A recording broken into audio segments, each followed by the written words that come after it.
On est bien là. Cette exclamation déclarant son bien-être signifie en fait que notre angoisse est masquée par l'envahissement d'une joie. Ce bien-être est toujours lié à l'absence de douleur, avec l'impression sécurisante que maintenant est un blocos nous protégeant du passé, mais aussi du futur. Car bien qu'il n'existe pas encore, le futur, par la crainte qu'il inspire, hypothèque souvent la sérénité du moment présent. Le sentiment d'exister produit de l'éternité. L'inflammation de l'instant génère de l'infini. On parle paradoxalement d'un moment d'éternité. Le bonheur qui serait la joie dans la durée est toujours l'extrapolation d'un instant. Et le moment présent, en imposant sa loi en amont et en aval du temps, rétroactivement et prospectivement, mute et devient éternel. Si le bonheur pouvait exister en dehors de notre subjectivité, il serait de toute façon un bout à bout d'instant. La conscience que nous avons de ce bonheur est liée au corps, seul instrument apte à le mesurer. Si je suis assis, ma béatitude passera par le contact de mes fesses avec la chaise. S'il y a un paysage devant moi, par la contemplation pacifique de celui-ci. Si je suis dans un jardin, j'y entendrai les oiseaux.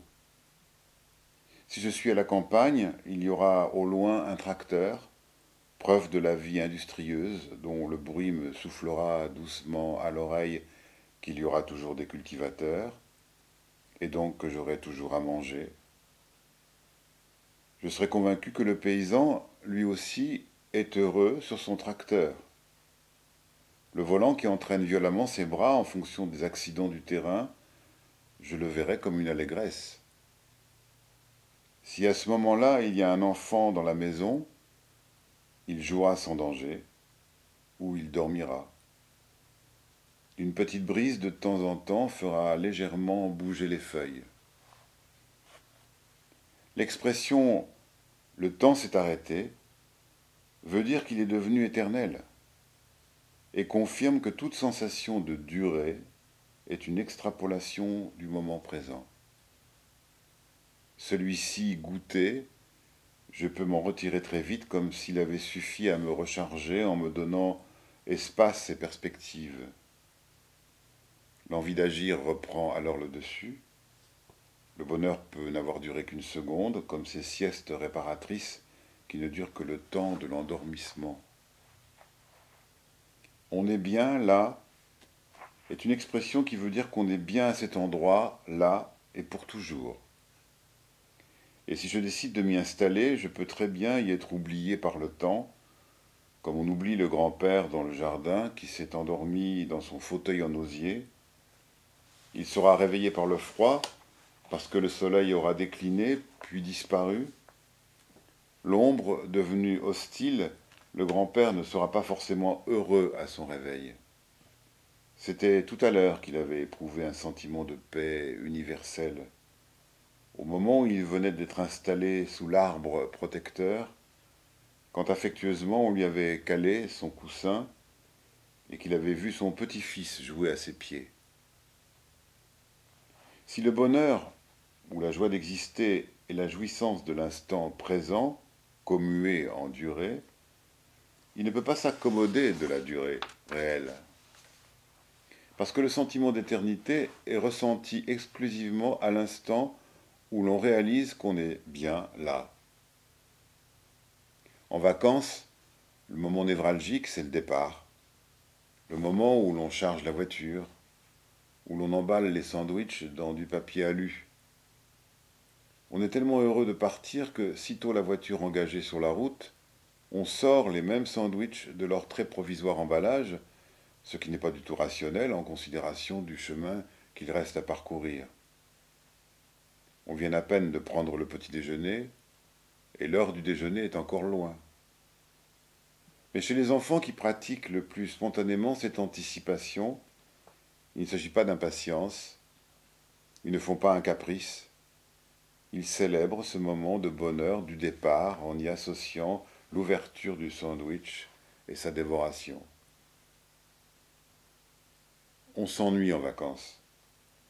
Il faut alors traquer ces quelques moments de plaisir qui sont souvent des moments banals, rester seul sur la plage alors qu'on aurait dû déjà rentrer. On a laissé les autres estivants partir.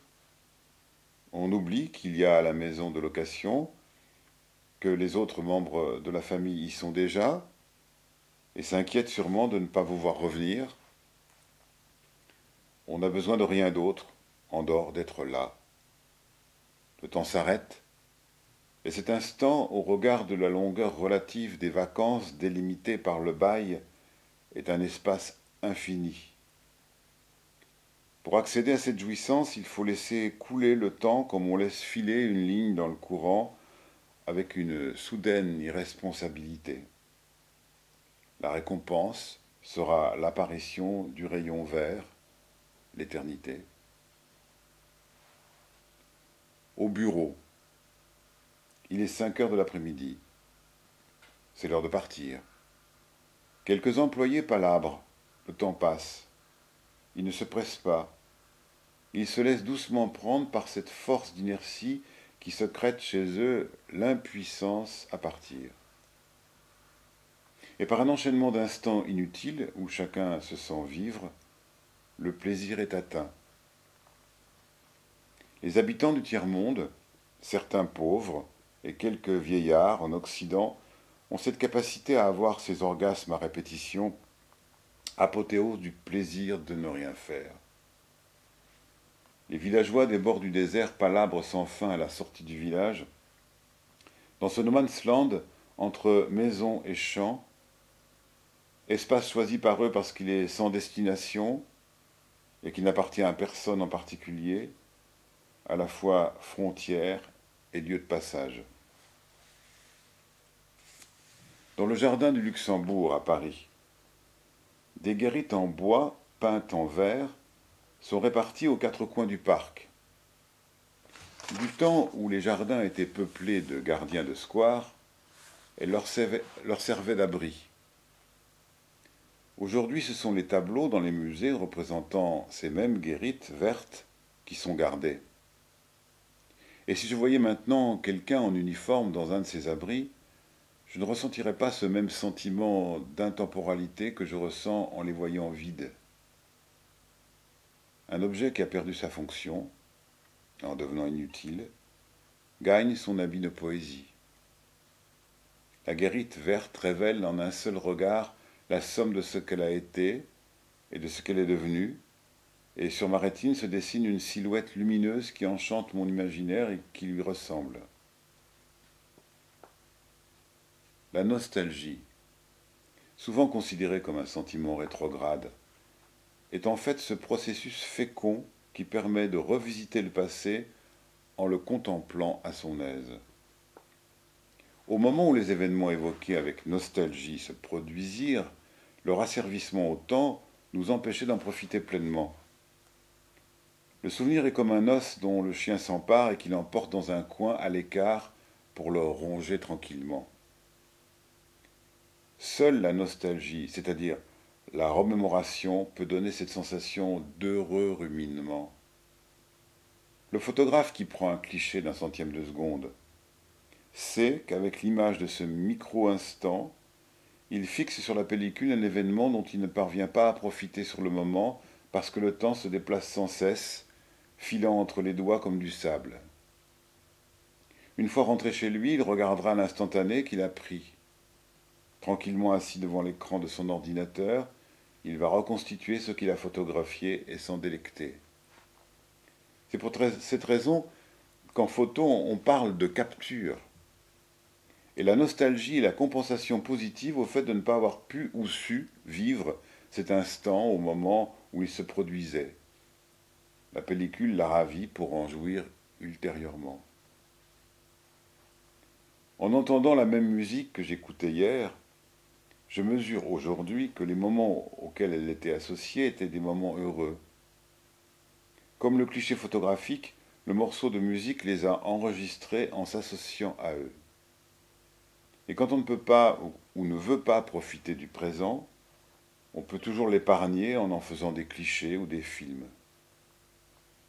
En les regardant plus tard, on rattrape le temps perdu. Au bout du compte, un photographe est un sage. Conscient de son impuissance à vivre, il se bat pour y remédier. Les photos que j'ai prises de cette femme que j'ai tant aimée, mais avec qui je n'ai pas vraiment pu être heureux, tant le quotidien avec elle était difficile, me la rendent tout à coup vivable. En les regardant, mon amour pour elle s'exprime à nouveau, sans réticence. Quand on a la certitude d'avoir atteint ce moment où l'on se sent bien, on est tenté de ne pas bouger.